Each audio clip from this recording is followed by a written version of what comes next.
നമസ്കാരം. പലതരത്തിലുള്ള ചിക്കൻ കറികൾ നമ്മൾ കഴിച്ചിട്ടുണ്ടാവാം. എന്നാൽ ഇന്ന് നമ്മൾ തയ്യാറാക്കാൻ പോകുന്നത് ബാച്ചിലേഴ്സിനും കുക്കിംഗ് പഠിച്ചുകൊണ്ടിരിക്കുന്നവർക്കും അതുപോലെ തന്നെ തിരക്കുള്ളവർക്കൊക്കെ വളരെ പെട്ടെന്ന് തയ്യാറാക്കാൻ പറ്റുന്നതും ഈസി ആയിട്ട് തയ്യാറാക്കാൻ പറ്റുന്നതുമായിട്ടുള്ള ഒരു ബേസിക് ചിക്കൻ കറിയാണ്. Guys, my name is Shaan Geo and welcome to the video. ആദ്യമായിട്ട് ഒരു പാൻ ചൂടാക്കി അതിലേക്ക് 4 ടേബിൾ സ്പൂൺ എണ്ണ ഒഴിക്കുക. എണ്ണ നിങ്ങൾക്ക് ഇഷ്ടമുള്ളത് ഉപയോഗിക്കാം. ഞാനിവിടെ വെളിച്ചെണ്ണയാണ് ഉപയോഗിക്കുന്നത്. ഒരു ഫുൾ ചിക്കൻ ഉപയോഗിച്ചിട്ടാണ് ഇന്ന് ഈ കറി നമ്മളിവിടെ തയ്യാറാക്കാൻ പോകുന്നത്.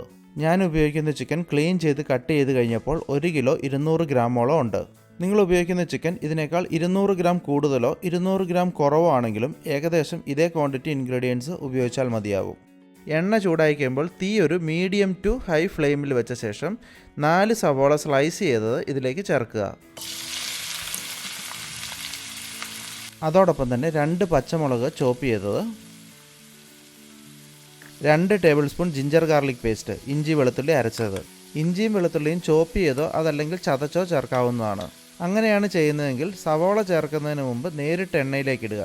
അതിനുശേഷം ഒരു 10-15 സെക്കൻഡ് നേരം ഇളക്കിയ ശേഷം സവോളയും മറ്റ് ഇൻഗ്രീഡിയൻസും ചേർക്കുക. ഇനി 1 ടീസ്പൂൺ ഉപ്പ് എപ്പോഴും മെഷറിംഗ് സ്പൂണിൽ അളന്ന് ചേർക്കാൻ ശ്രമിക്കുക. ഇനി ഇത് ഇളക്കി വഴറ്റിയെടുക്കുക.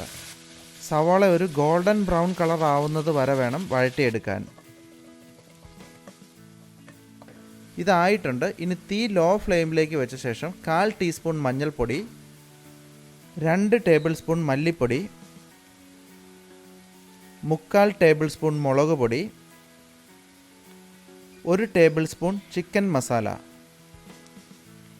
ഇനി ഈ മസാലപ്പൊടികളുടെ റോ ഫ്ലേവറൊക്കെ ഒന്ന് പോകുന്നത് വരെ 1 മിനിറ്റ് നേരം ഇളക്കുക.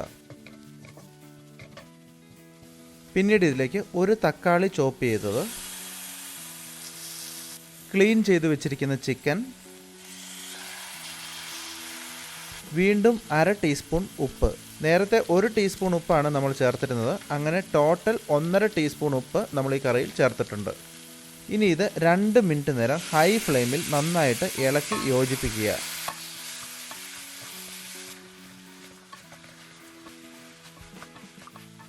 അതിനുശേഷം ഇതിലേക്ക് 1.5 കപ്പ് വെള്ളം ചേർക്കുക.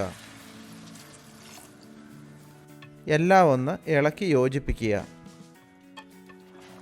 തിളയ്ക്കാൻ തുടങ്ങുമ്പോൾ തീ ഒരു മീഡിയം ഫ്ലെയിമിലേക്ക് സെറ്റ് ചെയ്ത ശേഷം അടച്ചു വെച്ച് ഏകദേശം 10 മിനിറ്റ് നേരം വേവിക്കുക.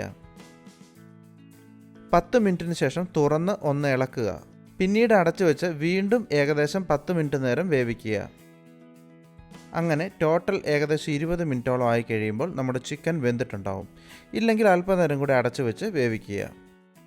അതിനുശേഷം ഇതിലേക്ക് അല്പം കറിവേപ്പിലയും 1/2 ടീസ്പൂൺ കുരുമുളക് പൊടിയും ചേർത്ത് ഇളക്കുക. എരിവ് കൂടുതൽ വേണമെന്നുണ്ടെങ്കിൽ 1 ടീസ്പൂൺ വരെ ചേർക്കാവുന്നതാണ്. നമ്മുടെ ഈസി ചിക്കൻ കറി റെഡി ആയിട്ടുണ്ട്. അരമണിക്കൂർ നേരം വെച്ച് ടേസ്റ്റ് എല്ലാം ഒന്ന് ബാലൻസ് ആയതിനു ശേഷം മാത്രം വിളമ്പുക. ഇനി ഇതിനെ 1-2 കാര്യങ്ങൾ കൂടി ചെയ്ത് കഴിഞ്ഞാൽ മറ്റൊരു ലെവലിലേക്ക് ഉയർത്താവുന്നതാണ്. ഇനി ഇതിലേക്ക് 1/2 കപ്പ് കട്ടിയുള്ള തേങ്ങാപ്പാൽ കൂടി ചേർക്കുവാണെങ്കിൽ ഇത് കുറച്ചുകൂടി ടേസ്റ്റിയാവും. അതുപോലെ കറിവേപ്പില കുറച്ചു മുമ്പ് നമ്മൾ ചേർത്തതിന് പകരമായിട്ട് കറിവേപ്പിലയും അല്പം ചെറിയുള്ളിയും 2 ഉണക്കമുളകും കൂടി എണ്ണയിൽ താളിച്ച് ഇതിലേക്ക് ചേർക്കുവാണെങ്കിൽ ഇതിൻ്റെ ടേസ്റ്റ് ഒന്നുകൂടി എൻഹാൻസ് ചെയ്യാൻ പറ്റും. അതുപോലെ തന്നെ ഈ പറഞ്ഞ രണ്ടിൻ്റെയും കോമ്പിനേഷൻ, അതായത് തേങ്ങാപ്പാലും അതോടൊപ്പം തന്നെ താളിച്ചതും രണ്ടും ചേർക്കാവുന്നതാണ്. തേങ്ങാപ്പാലിന് വേണ്ടി തേങ്ങ പിഴിഞ്ഞെടുക്കണമെന്നില്ല. നമുക്ക് ഇപ്പോൾ മാർക്കറ്റിൽ റെഡിമെയ്ഡ് ആയിട്ടുള്ള കോക്കനട്ട് മിൽക്കും അതുപോലെ തന്നെ കോക്കനട്ട് പൗഡറും ഒക്കെ കിട്ടും. അത് ഉപയോഗിച്ചാലും മതി. ഇൻഗ്രീഡിയൻസിൻ്റെ ലിസ്റ്റ് ഞാൻ ഡിസ്ക്രിപ്ഷനിൽ കൊടുത്തിട്ടുണ്ട്. നിങ്ങളുടെ ഫീഡ്ബാക്ക്സ് ഒന്ന് താഴെ കമൻറ്റ് ചെയ്യുക. See you with another video. Thanks for watching.